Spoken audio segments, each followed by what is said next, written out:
Hey, good morning, all. Welcome to the Common Good Podcast. It's a beautiful Thursday, 7th of December. And of course, we get to talk to astrophysicist Paul Wallace often on Thursdays Yay. around here. So, hey, birder. Hey, professor. Hey, Hey. pastor. Hey. Astrophysicist. How are things? Good. We have a beautiful morning here. It was in the high 20s this morning, which is pretty good for here. Yeah. High 20s. Like things. Was this the first frost of the year? No, we've had a couple others. A week or so back, we had a string of 26s and 27s for a few days. Okay. But it's nice. It feels good out there, and it's beautiful, clear day.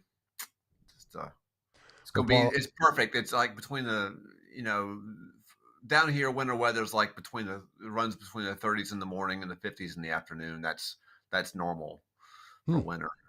So it's really not perfect, which to me is like the perfect weather. Well, then I'm going to coin a phrase around Minneapolis. I'm going to say we're having a Decatur winter day. So you're having a similar situation. We are, yeah. In fact, I picked up a rug from a rug cleaning company, rug cleaning and repair company. Yep. Side note, didn't know there were entire companies and inside of big warehouses with very sophisticated systems on fixing, cleaning wool rugs. No, I didn't either. I never heard the phrase carpet repair before. Yeah, and these are like they'll do carpet, but they also do like rugs. You roll it up, throw it in the back of your car or truck, and bring it in there, and then they give it back to you all rolled up. And like so many things in life, especially conversations with astrophysicist Paul Wallace, like, of course, there are places that fix and clean rugs. Obviously, right?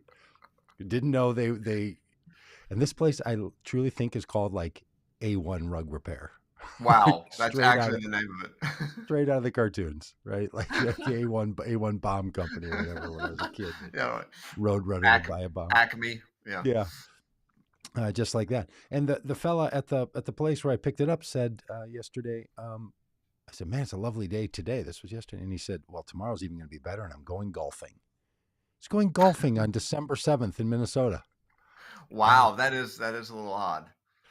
Yeah, I wish I had had the phrase, man, I would have loved to have dropped it's a Decatur winter phrase. It's a Decatur winter day around here. Yeah, that's right. Well, you've got it now.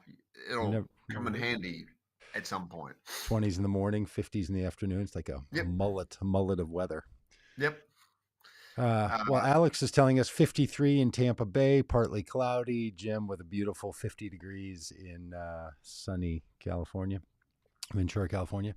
So people already tuning in bright and early. And it's 50s, apparently going to be 50s everywhere across the country. Everywhere today. Yeah. Yep. I'm in my 50s. Are you age-wise? I'm in my 50s? Oh, yeah. Yeah, I'm right in the middle of my 50s. Hey, today's podcast brought to you by the 50s. That's right. The number 50. Yeah. That's a great. Perfect. Yeah. Hey, I entitled this because I've realized that I have to title these live streams before we go live. And I often don't go back and change them in the social media streams where these are put out, or on YouTube, our favorite place. I often don't go and change the title or put a new thumbnail up or something. Occasionally that happens. So it usually just stays. So people click on it knowing a title of introduction and assuming something. And very often the guest on with me doesn't know what it is. Okay. And I wasn't trying to keep it from anyone. I just didn't really think about it until just the other day with Politico Rob Ryersey.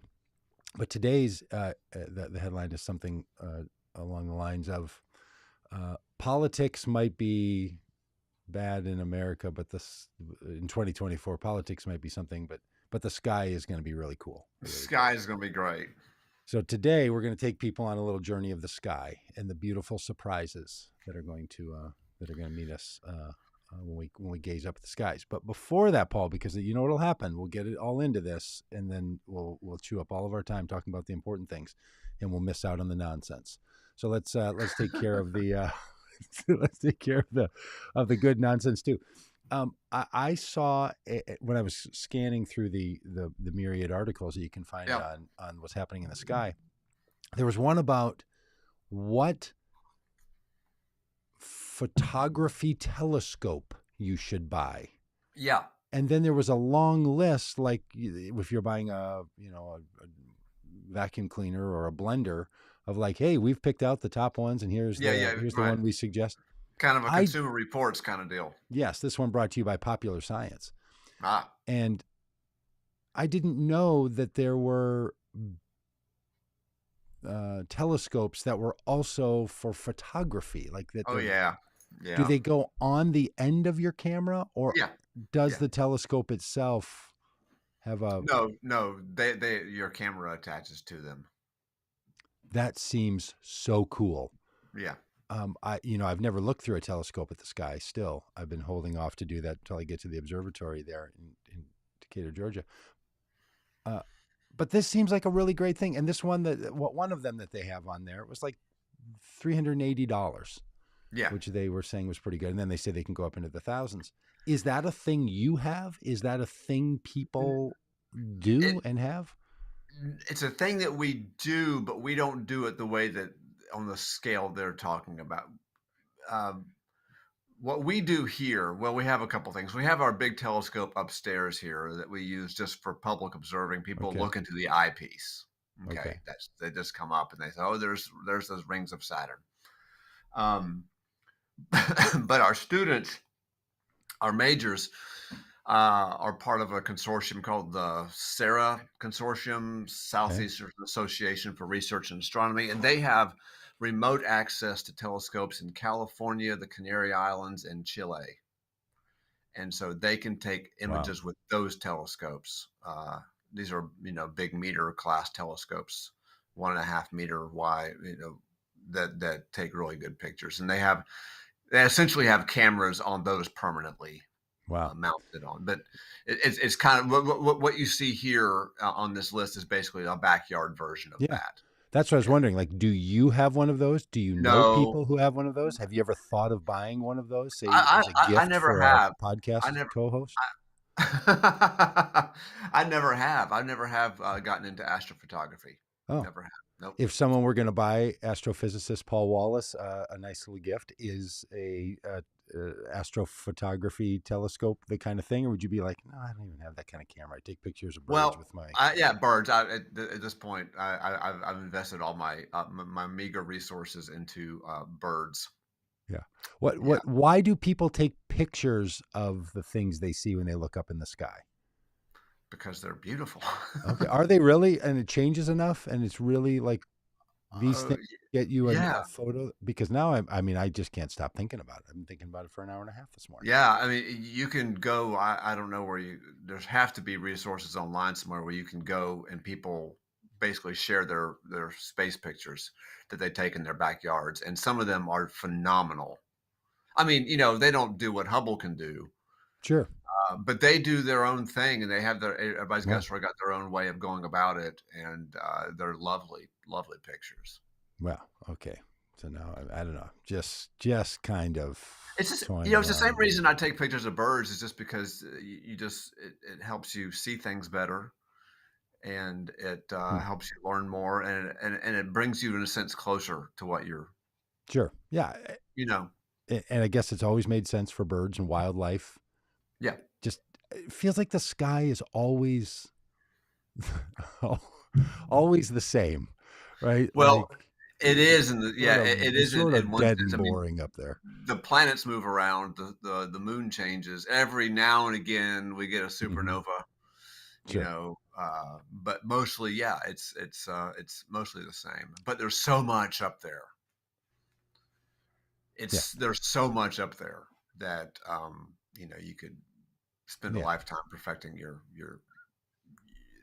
methods and Well, it seems like if you have a DSLR camera, then $400 might be an interesting way to look at the sky and take oh yeah, photos, and yeah, you can see it long. You can look at it a little later. You can. right, right. And All the right. thing Hey. about a camera is that you can open the shutter for longer, and really get some nice detail. Oh, You know what isn't I'm saying? that it? These Yeah. are Okay. faint images, Okay. but you can, yeah. There we go. And now it probably, even though it's a $400, the cheap one of the astrophotography telescope part, then you probably start talking about really getting expensive lenses for your camera. Oh yeah, I bet the world of spending money on taking pictures of the sky is endless. it's as endless as it is for birds. It just or for any long lens kind of photography. Yeah, it doesn't really. Yeah, you can spend as much as you want to, basically. Yeah, I should stay out of that. I should stay out of that world. Yeah. Hey, do you want to say anything about this orbit and the astronomers discovering the rare solar system where planets orbit in mathematical harmony? Anything about Oh, that? I just thought it was kind of cool. So cool. So what happens in a situation like this is it looks like there's at least this drawing here has 6 planets. I'm not sure. I think there are 6 planets in this other solar system. But the point is that the periods of revolution are in nice ratios. All that means is like the inner planet moves with some, maybe takes a certain amount of time to go around once, and the next planet out might take exactly 1.5 times as long as the inner Hmm. planet, and the next one out may take exactly 1.5 times more than the second planet. So the speed Wow. the ratios of periods are nice simple ratios like that. And it's a little uncommon to find a solar system like that Huh. where the I planets orbit that way. right. Fascinating. Yeah. I bet this is so satisfying to those certain personalities that just like things to sort of, you know, Order. be orderly. Yeah. Yeah. And Yeah. finally, there's one solar system where they would prefer living if they could live there. I bet Yeah. they dream of a day when they. Yeah. What is the name of that solar system? Do you know? Oh, I don't know. I don't know what the name of the star. It would just be named after the After the star. so-called host star. Yeah, those sort of resonances happen in the solar system, but not among the planets. They happen among moons. Like Jupiter's moons do the same thing. Uh huh. Boy. Saturn's moons, so forth and so on. But to have those resonances occur between planets is a little unusual. Well, super fun. So we should find the name of that and be able to say in nerdy math sky humor, like, hey, we're not, this Earth isn't orbiting around Right. What do you expect? biocular 439 or whatever name we chose to give to that star. Yeah. If you want to go live in that world, you just go ahead. That's Hey, right. if Trump is elected, why don't you move off to one of those planets where things make sense and the Where world doesn't things seem make sense. out of its mind. All right. Well, one of the things we had promised and we exchanged was a list put together by people who pay attention to the sky that there's going to be some beautiful things happening in 2024. And for some reason, they believe that this year is going to be uniquely suited for people who need to get their eyes off of the ground and off of the horizon and up into the skies. Yep. Now, one of the things we've been talking about, and in the comments, old man Jim H made the comment that on April 8th, the total solar eclipse was going to happen near where he lives in Maine. You and I are still making plans to be, squirreled away somewhere in West Texas Texas. on the 8th of April We'll to be take there. in some 4 minutes worth of, non-chemical ecstasy. Is what. And yeah, yeah. I can't wait to watch you watch the eclipse. So friends, we're getting our stuff together on this. So if you want to join this little gaggle of people somewhere in West Texas, and we're not just going to be randomly out there, we will have decided where we're going to be ahead of time and get our location set. Come and join us for the solar eclipse. So that's obviously the big one. I should get this topic off. That's obviously Yeah, the big one that we have. But that's the king daddy. in 2023 and 2024, they're saying it's going to be the best year for observing the sky. Why are they saying this, Paul? Oh well, I looked at the list briefly. There's a nice list they provide, and Mm-hmm. there seems to be a lot of what we call conjunctions. Okay. A conjunction is when two planets become very close in the sky, um, or the moon and a planet become close in the sky, and it just makes for a really nice visual, just naked eye kind of Okay. wow, what's that sort of Yeah. moment. They should come up with a song like we had on Schoolhouse Rock for that. Conjunction They junction. What's they the really function? should. Yeah, yeah, yeah, yeah, yeah. Okay, well, there's going to be a heck of a list. Oh, and I realize there's also another one about the winter solstice itself. Wow, this article is really quite awesome. We should put a link to this in places. Yep. Somebody should find it. It's on the Weather Network if anyone wants to go find it themselves. Um, Maybe we won't be your Google helpers. You can search it up by finding it over on the Weather Network. It's the winter 2023-2024. It could be the best in years for observing the winter sky. All right, Paul, let's chat about it. Let's see if you've already got your favorite picked on this. Let me get these things out of the way. All right, I know it can be a little tough to read, so I can read it more clearly probably on my screen. Okay, so the winter solstice, December 21, 22. That standing day is the winter solstice. Yep. The day in which, days in this hemisphere, the sunlight is less and less every day by some matter of minutes until you hit December 21st. That's and then right. It's the shortest. They call it the darkest day. Yeah, Often. if you think of a day as a 24-hour period, I guess. Yeah, there's more darkness. I like to think of it as the least amount of sunlight. Unless you're in the southern hemisphere, of course, in which case it's the longest. Opposite Freaky Friday over there. Yep. But even that is just kind of a thing, right? Like people who call it the darkest day, it's a great way to refer to it. They're just using darkness as the measure, and it is the darkest. Yep. I use light because I like it when it's bright out. I use light as the reference. So I'm like, it's the day with the least amount of sunlight. Isn't that interesting? Like there, you're just flipping around, how some people see it. So these days, how early up in Minnesota, what time does the sun go down? Like what time is it? What time is it basically dusky, getting dark? Right now, I think sunset is somewhere around 4:40. I think it will get as early as 4:25 p.m. Yeah. And it's up at 7 something. But I feel like a lot of that has to do with this trickery we do on moving our clocks around. Like, well, we need to have a whole session, a whole show on that. Yeah. On daylight savings time. Because it seems to be opposite daylight savings time. Like we don't need to go into it now, even though here we go. It seems to be opposite of what you would want to do, right? Like we set our clocks back, so what was 5:30 now becomes 4:30, and now the sun goes down at 4:30. If we hadn't fudged around with the clocks, at least it would have been 5:30. I'm not sure what we're saving with the daylight savings time. And then when it gets closer to the spring and the days are getting light is around longer, then are they just trying to do it for the morning? Is it the morning commute? I can't remember. It had to do, of course, with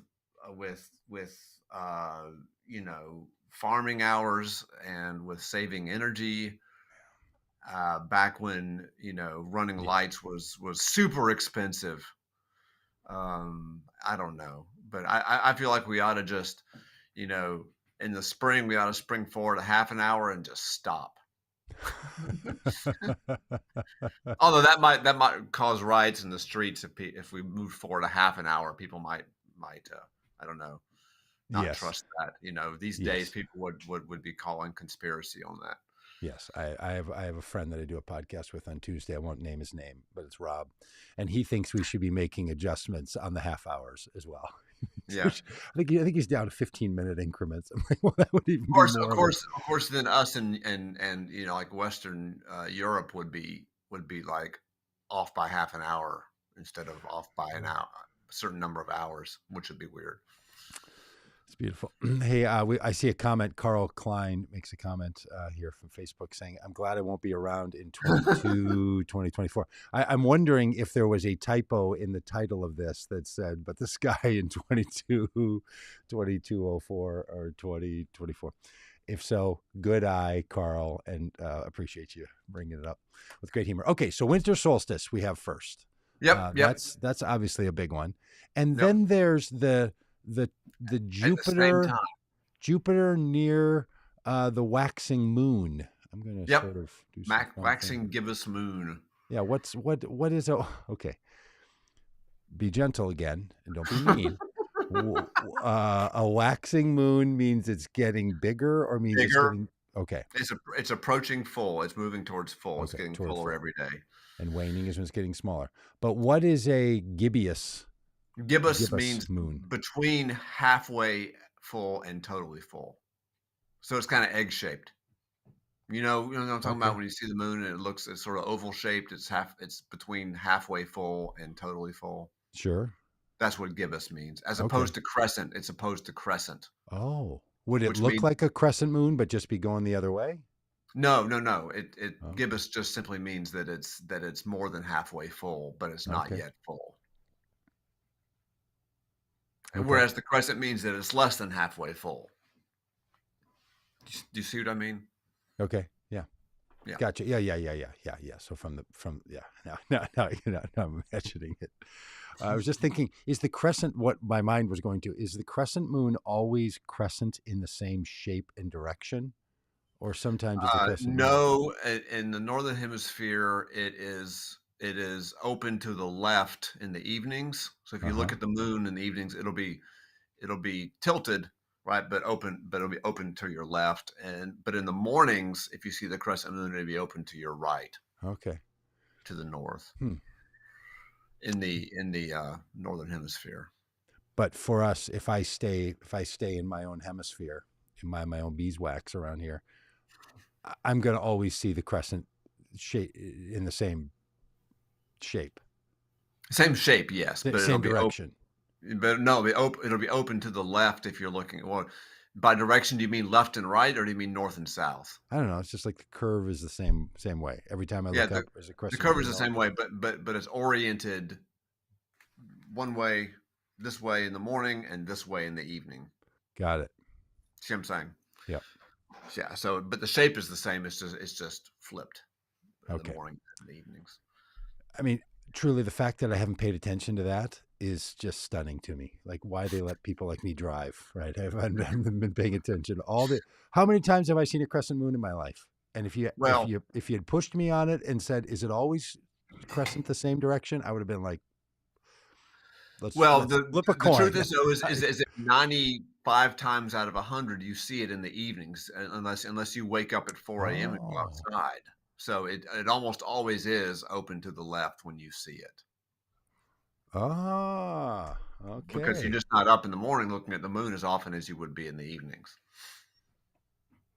Isn't that okay? Okay. Yeah, Well, that helps. So maybe I've been assumed, but honestly, if you'd said to me, do you always see it the same? I wouldn't even have remembered. right. So thank Well, you. That's gracious of you. But that's not the problem. The problem is I didn't even remember which way the thing faces, let alone what a gibbous moon is.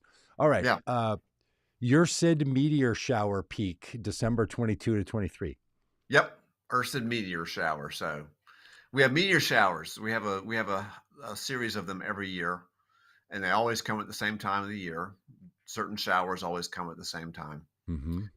And so what that is it's kind of cool. Hmm. Comets come through the inner solar system occasionally, Okay. like Halley, for example. Yeah. And when they do, they get little dust bits and ice bits ripped off of them by a solar wind. Radiation from the sun sort of removes the outer layer of the comet. It's basically a ball of ice. Think of a comet as a ball of ice Okay. with some dirt in it. Dirty snowball is sort of how to think about it. When out in space, when sunlight hits it, it removes some material from the surface of the comet, and that material kind of floats around in space, right, Hmm. along the path of the comet, Okay. right. Sure. And Okay. once a year, sometimes for certain comets, the Earth passes through that cloud of gas, I mean, that cloud of dust Ah. in its orbit. Every year, it passes to the same point, and when it does so, all those little bits of dust and ice burn up in our atmosphere, and we get a bunch of shooting stars. All right. So they know that these pieces have already fallen off the Yep, comet. They're still they're out there. sitting there, Yep. and they are going to then, when the Earth gets close to it, the Earth's gravitational pull starts pulling these little No, the pieces. Earth literally moves through the cloud of of dust. Okay, so when we see a shooting star and it looks like it's coming toward Earth, it's really not. We're just passing. We're passing through it. We're passing by it, Yeah, through it. yeah, Huh.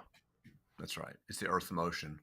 So a meteor that somebody finds some meteor remnant on the Earth, Hmm. that's not the same thing as what we see when we see shooting stars. Because I guess I've assumed we see these shooting stars and that stuff coming down, hitting the Earth, and someday somebody might go find that piece out there somewhere. But that's Well, not yeah, what a meteor well, shower is. yes and no. Typically, with a meteor shower, these are little super fine pieces of dust. So Okay. those won't make it Oh. to the surface, but there are also leftover uh, meteorites. I mean, meteoroids out Huh. there and little chunks of Okay. rock from the formation of the solar system that are also out there. They have nothing to do with comets directly. But that's not what's in a meteor shower per se. Right. A meteor shower Huh. is objects in a meteor shower typically will not make it to the surface because they're not big enough. But we can see them from the sky. Like we see Yeah. them because Well, they burn they're up. They burn up in the friction of in the atmosphere. It we're just burns seeing them them up. burn up. Like when the space shuttle re-enters the atmosphere, it gets hot, right? Yeah. Or same thing, but it's for a little bitty chunk of rock or dust. So as we move through this dust that's out there, Yeah. those dust particles come into contact with our atmosphere and Yep. burn up, and Yep. that's what we're seeing. Yep. Hot dog. Look Isn't at that that. great? And Hey, so, everybody, just pause for a minute and let that soak in what you learned today. And if you already knew that, I hope you've been telling your friends what a meteor shower is. and they're Can we called talk the. about what a golden shower is? Because I hear Trump talk about those, and I'm not sure if that I think those are not related to. not related, And unrelated. Okay, yeah, my knowledge may be incomplete, but okay, that's yeah. my understanding. What a classy It's guy. it's yeah, I know to bring that into our political Pardon discourse. me. Yes, pardon me. Um, it's called the Ursids because the way that it works is that all these meteors appear to come from the direction of the constellation Ursa Major, the Big Dipper. Oh, that's where they've derived the name. Yeah, yeah, Okay, right. The Earth is moving in the direction of that constellation okay, that time of year, and so that's the direction from which all of these uh, uh, shooting stars seem to come. They radiate outwards, kind of from Ursa Major, but because wow. the Earth is moving towards that constellation, so that's the Yes. direction that it looks like all the meteors are coming from. All right. So if you're 22, 23, after the days start to get a little bit Just get lighter, a tiny, little bit longer. just tiny bit. Tiny bits. Go out and watch this happen. All right, December 26, 27, cold moon. That's my. I guess that's just what they call that moon. No, that might be the 13th moon of the year, Hmm. actually. Um, Cold moon. Yeah. I don't. yeah, it must be the Never. 13th I've because you can. never heard the phrase. Yeah. Hey, Mike wants to ask one more question on the shooting star.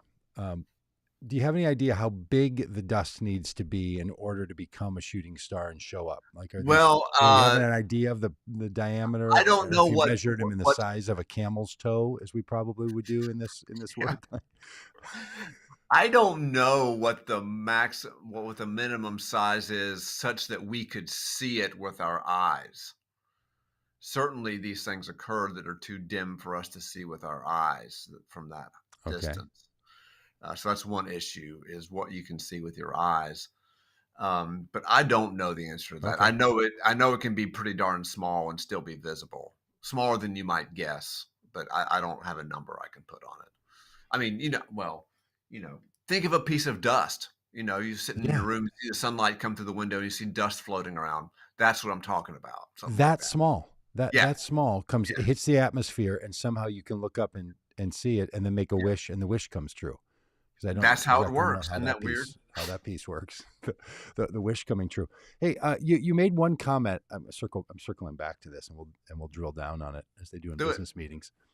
Drill down. You said the solar wind. You used the phrase solar wind, and then said so when the solar radiation impacts these. I guess it's maybe a astrophysicist way of using the word wind.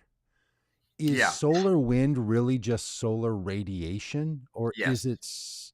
So how is it windy?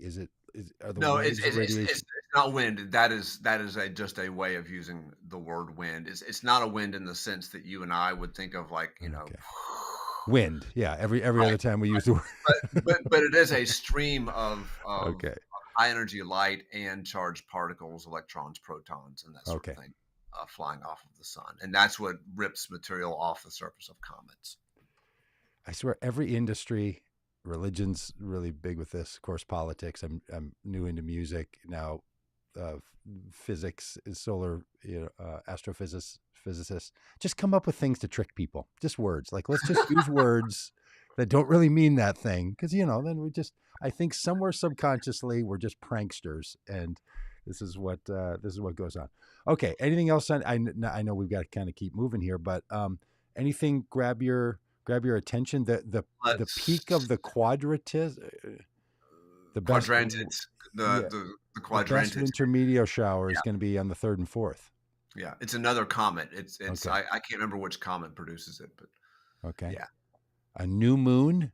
I New know moon. some That means, people really get into new moons. is that right? Oh baby, if there's people around trying to become impregnated or not, they're thinking. A lot of those people are encouraged to think or don't think about the new moon. Just things. It's new moon cycles, and This I'll is tell a you, conversation that my wife and I have, and we've both given up huh? on this discussion. She works at a hospital, Okay.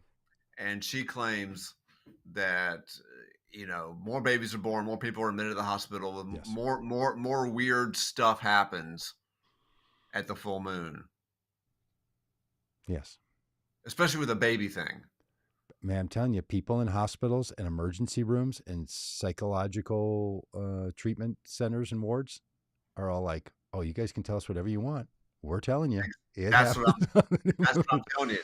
You know, it doesn't matter. Like, Like they staff up for it, right? Like in staffing meetings, do they're they? like, "Oh yeah, oh yeah." I mean, I know places that do. I know police forces that think about But this stuff. they've actually done like research on this, and there's absolutely zero evidence for it.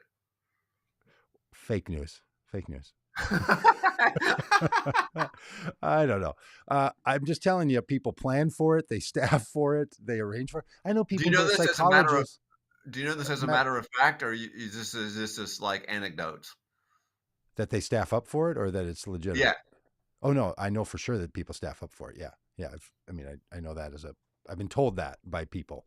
I mean, by people. I have not run my own studies by people who work in those areas. They're like, no, like I'm a nursing lead, and we make sure we have more people around in the maternity wards around these moon cycles. Like they're like, because we're gonna have more babies. We know this is what we know. I'm gonna have to look into this Yeah, more. it is, dude. It's It been is 10 something. years since I've done it. I need to look back again. Yeah, yeah, yeah. Okay, so anyway, get yourselves ready, or be more like Paul and don't worry about it. When the new moon comes on January 11th. Saturn nearing the waxing crescent moon in the evening sky. Is that something we would see? Are they Yeah, claiming yeah, this is that's going to something be a you would good? see, and you'd say, "Hey, what is that by the moon?" Because it'll be a really bright planet, really bright. It'll look like a really bright star right beside the moon. Yeah, It'll be cool. it'll be cool. But the moon moves around, right? Yeah, In the sky, like a different. Sometimes you'll see the moon in the morning. yeah, A few hours later, it's like, whoop, what's it doing over there? yep, yep. It Still moves around. totally, still totally confused about about the, why and how it. Uh, the positioning of the moon in relationship to the Earth is something that is obviously predictable. I'm Yeah, guessing people who can yeah, predict it. I yeah. can't figure out the pattern, or like we'll go out and be looking around like, where is it? Oh, it's over there. Like we're searching for my car fob that I've set down somewhere and I don't know where it is. It's just it could randomly be about anywhere. It's what it feels like. I bet if you committed yourself to 2 months of consistent moon watching, you Oh, would figure it out pretty quickly. huh. If you stood in the same place every day, you know, and waited for the moon and sort of watched the moon and Okay. so forth. It comes up about 50 minutes later on average every day, 50 minutes later than it did the day before. Does it always come up in the same part of the sky? Somewhere in the east. but not always in exactly the same. Just like the sun, not always in exactly the same location in the east. It depends on the time of year and its phase and so forth. But Okay. it rises in the east and sets in the west, and stays in the southern part of the sky most of the time, just like the sun does. So, Wow. in other words, if you actually really made a point of doing it systematically, you would figure it out pretty quickly. Jim reminds us that for him, as someone who has worked in Santa Barbara County Jail, full moon staffing because more people will call in sick. They do increase their staffing in these places. Sorry, Paul. Look, No, it may have no impact. I'm going to do my own research. Hey, it may have no impact on the actual behavior, but people do organize around it. Those are two separate things, right? Does it actually do things to the human behavior or bodily function? Yeah. Is one question. Yeah. Do people organize around it because they believe certain things happen? That's different. And those two may be correlated, and they may not. Right. Yeah, they may not. Yeah. Okay. All right. These all sound like 1970s song lyrics. The Venus nears the waning crescent moon. Mercury nears the waning crescent moon. Dawning of the age of Aquarius. Yeah. Great band. Great song. Anything in here about Saturn and Mercury and being near the crescent moons and all this? Now, I'm just talking about for an astrophysicist, not an astrologist, because I bet if we brought on an astrologist, they'd be all over all of this stuff. They would tell us all about why this is important. Yeah, there would be more interesting factoids to some of those folks. I'm just no. Most of these are just not nice coincidences or happen-sos or just things that if you were to be out in the walking around and you were to look up, it might draw your interest. Okay, even somebody who didn't look at the sky regularly or didn't know anything about it, they'd be like, hey, that's cool. What's going on? That's sort of the level that we're at here. Hey, Leap Day. All right. We got Leap Day coming up. Oh, we do? In February. Yeah. I'm jumping down the list a bit here. Oh, wow. February 29th, Leap Day. So the people, if you have friends that were born in the leap year, don't forget that birthday. Like, don't let Facebook remind you that on March 1st that it was your friend's birthday yesterday, which they've had to wait 7 years. Is that how long it is for the little math trick that we have to do to make things work? What do you mean 7 to? How often do we have a leap year? Is it 4 years? 4 years. Every 4 years. Yeah. Also, how is that? How did we have to add one day every 4 years to make sure the sky and our calendars stay in sync? It's just because when the Earth goes around the sun once, one full trip is around the sun, it doesn't rotate exactly 365 times. Sure. It rotates 365 and a quarter times. But the fact that it was even enough where if we just add one day every 4 years, now we're pretty close to on the pretty close. We still need to adjust a little bit because it's not exactly a quarter, but it's really close. So yeah, but because for example, every 100 years, in the year 1900, was not a leap year. It should have been, right, because it's divisible by 4. But the rule is that that's not a leap year. Huh. That helps the adjustment a little bit more. Right, it helps adjust it a little more. Yeah. Huh. Well, Alex says that she was married on a leap year. Probably saved a lot of anniversary dollars over there. Yeah, really. Cut it by a quarter.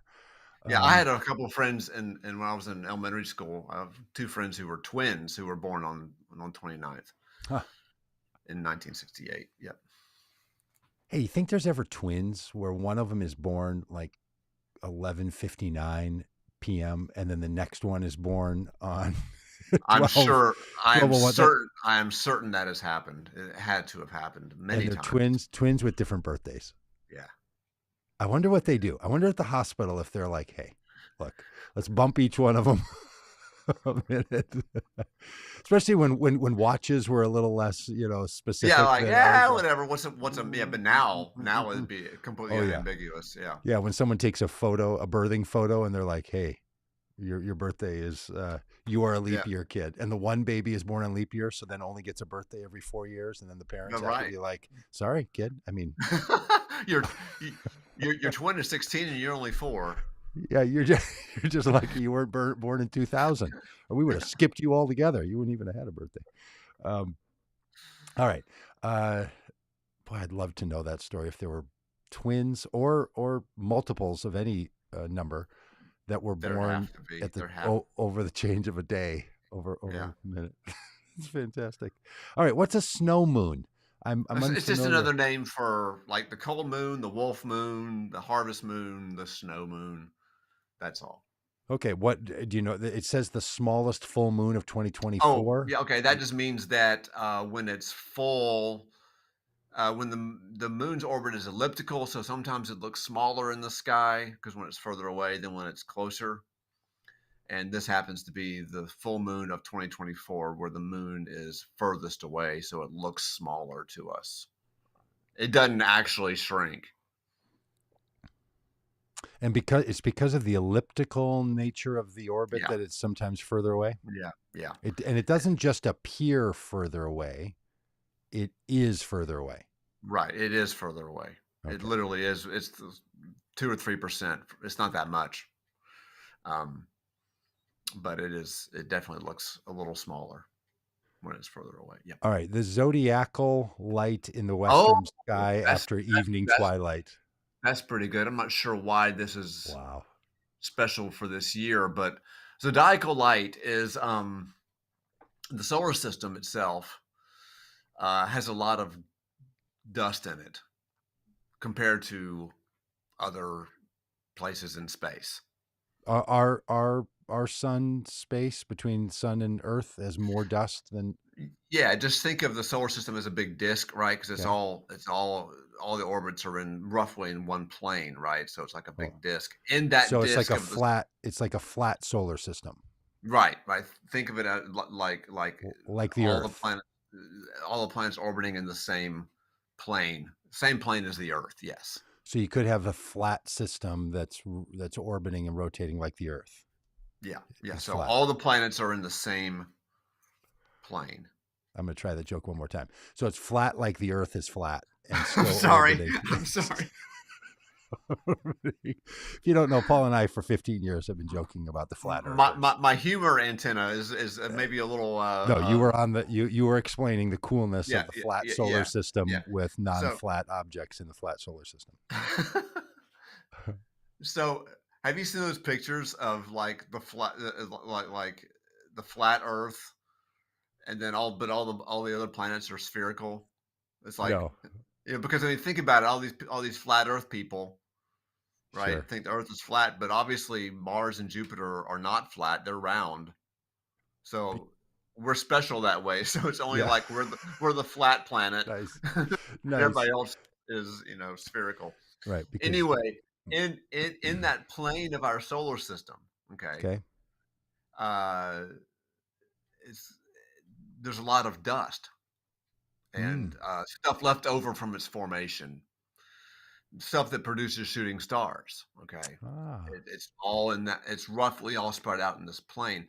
And in late February, when the sun goes down, that plane is pretty straight up Oh. on the horizon, and the sun reflects off of some of that light.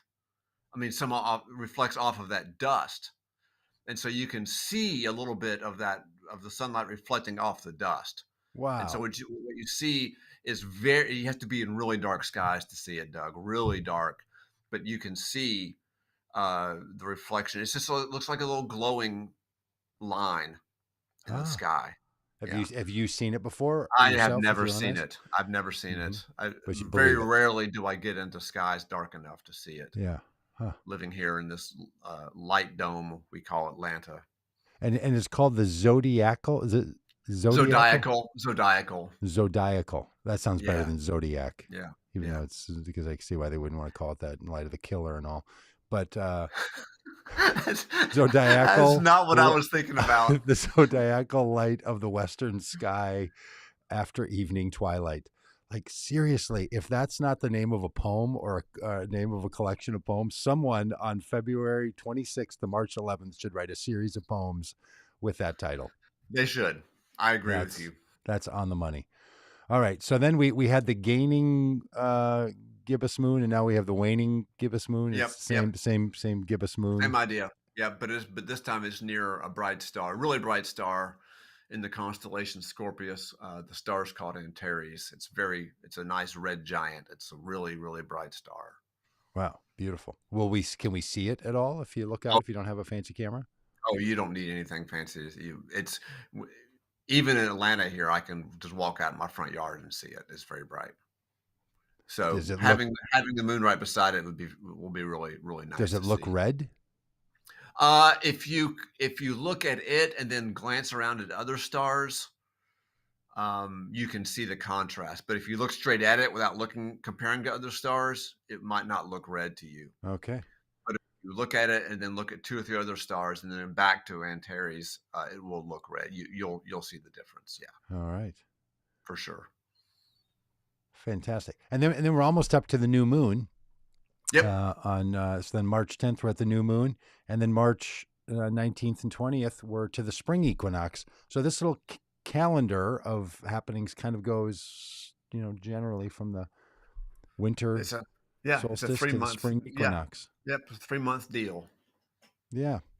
Pretty cool. Is that a whole pattern for like the moon and stuff to move in that 3-month pattern that's different than the other moon No, the moon does not cycles? stay necessarily. No, I mean, the moon will go through all those same cycles, but they're not going to go through them at exactly the same time every year. Hmm. So, the fact that there's a new moon on March 10th, I mean, next year the new moon may happen on March, 1st. Mm-hmm. So all those cycles happen, but they don't happen in the same times Right, of right. year. Because the moon's cycle is based on it orbiting the Earth, and the Earth's Right. cycle is based on the Earth orbiting the sun. Right, and there's not it's not like a 2-to-1 ratio or something. It's not simple like that. It's Yeah. yeah.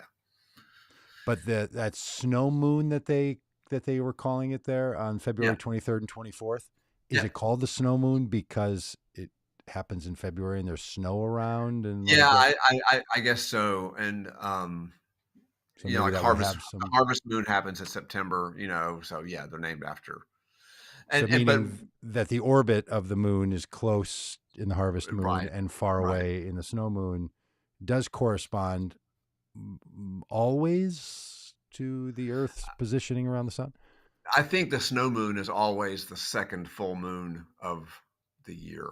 It's by Oh, which one's first. I see. So the first one has a certain name. The second one has the name snow moon, and the one that happens like 9th or 10th is called the harvest moon. You get what I'm saying? But it's also further away for the snow moon and closer for the harvest moon, that second moon of the year or ninth moon of the year.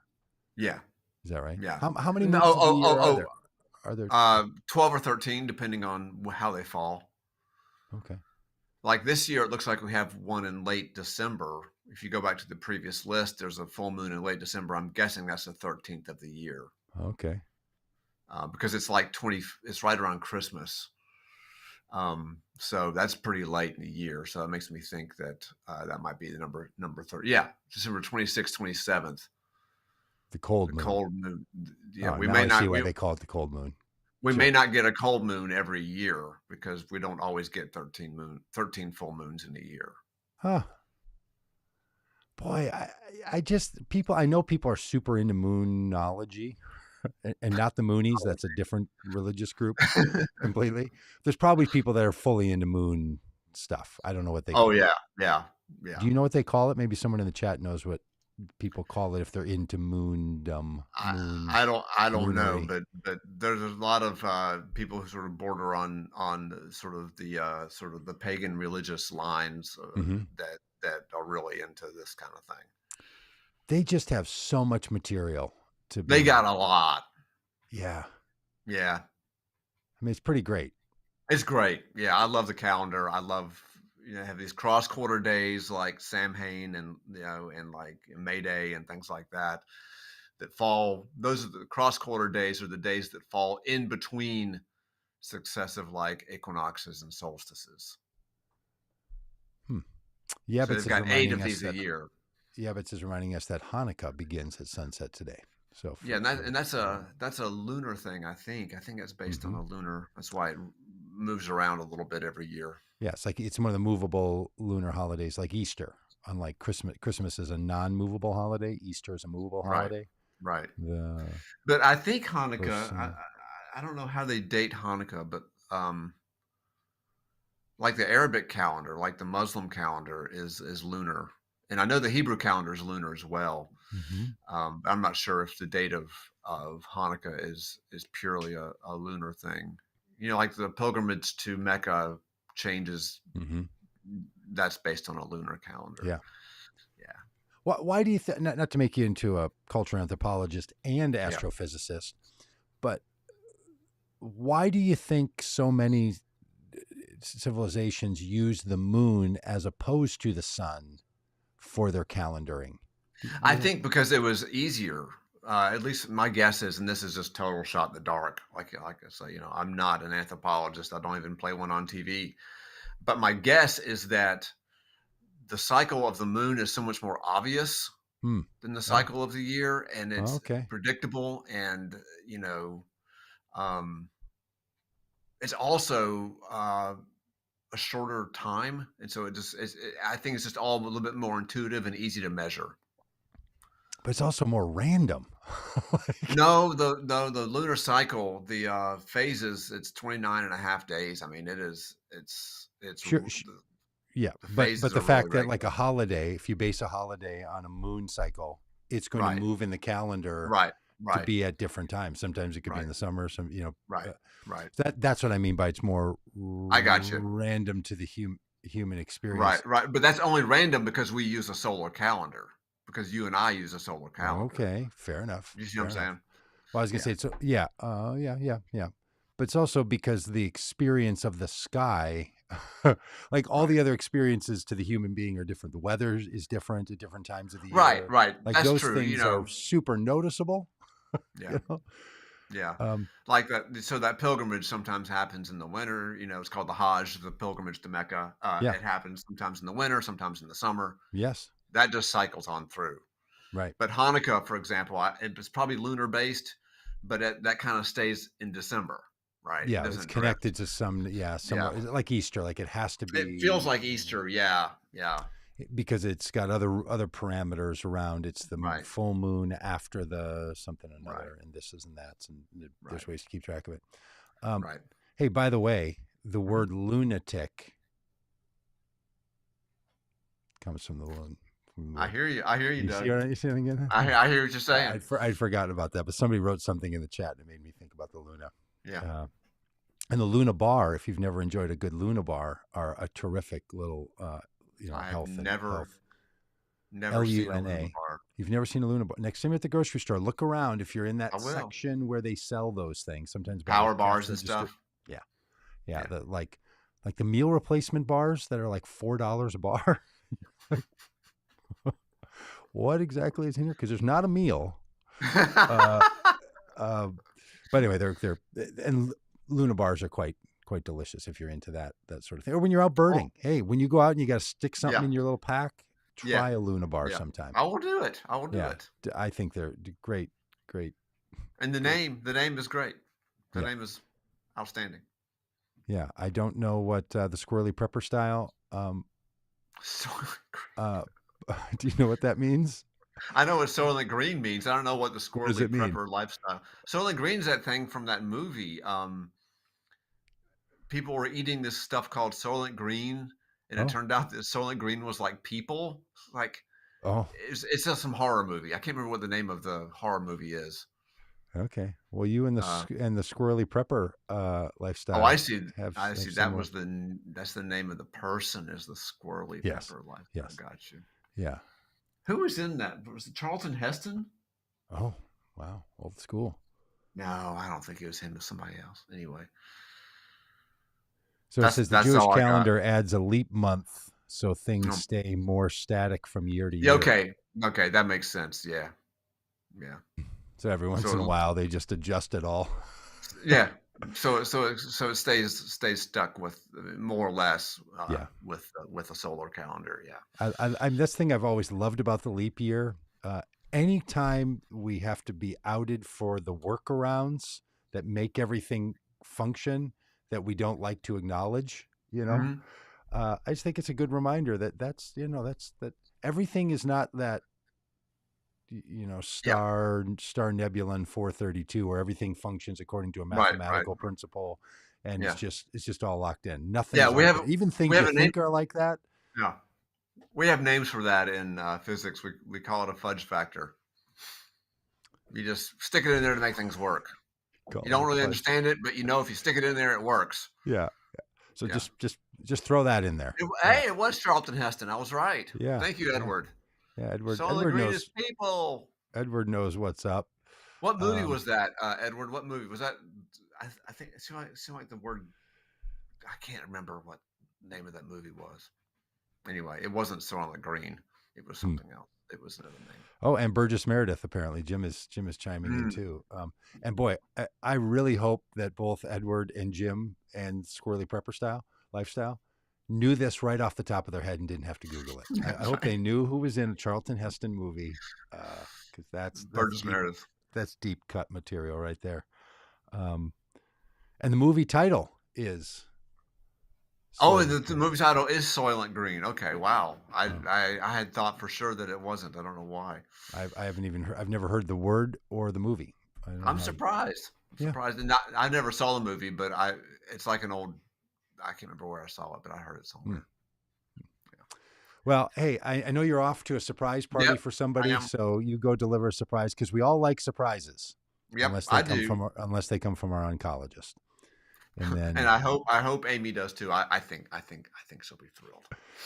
yeah, have you ever thrown a surprise party for someone who doesn't prefer to be surprised? Like, No, hey, thanks, but no, I feel very awkward, and I wish you no. people would leave. I haven't either, but there have got to be people who have had a surprise Well, party it's thrown it's for them. actually kind of a half surprise because our department, the physics and astronomy department, always has like a casual lunch for the students and faculty at the end of the year, at the end of the semester, every semester Hmm. on this day. But this is going to be like our normal thing times like 30. It's going to be so she knows to come. She knows there's going to be a meal, But she doesn't but know she there's a doesn't know slideshow about and a song and yeah, exactly a cake slideshow. with her name on it. Yeah, Exactly. Yeah. that's what's happening. Yeah. Well, congratulations on this person's retirement. And if you could at all, commit as much as someone can to making a Soylent Green joke while you're eating something at this party, just for us, just a little, just include the little crowd of us who are here at today, some point, you just drop it in there. I Just, will. like when you're looking over the buffet table, just lean over and go like, well, I hope that's not a Soylent Green. You know what I'm saying? Something like that, and see if there's Yeah. any Well, reaction. I expected in the room here, I'll get nothing, but maybe you and some of our listeners will get a little shot of happiness just out of nowhere as soon as I Yeah. make the joke. Yeah. We'll just know it. We'll just be like, oh, wow, I'm strangely hungry. I should go find a Luna bar. Oh, he did know it. He did know it already. Edward knew it. Yeah. It came out Edward knew around it. the time of the Planet of the Apes and Logan's Run in the 70s. Wow. I know both those movies and that sort of dystopian thing very, very Yeah. well. Somebody would miss Yeah. this one. All right. Well, thank you, buddy. Thanks Sure. for taking us on a trip of the skies in My 2023 pleasure. and 2024. My Okay. pleasure. All right. See y'all. Bye. Bye, everybody.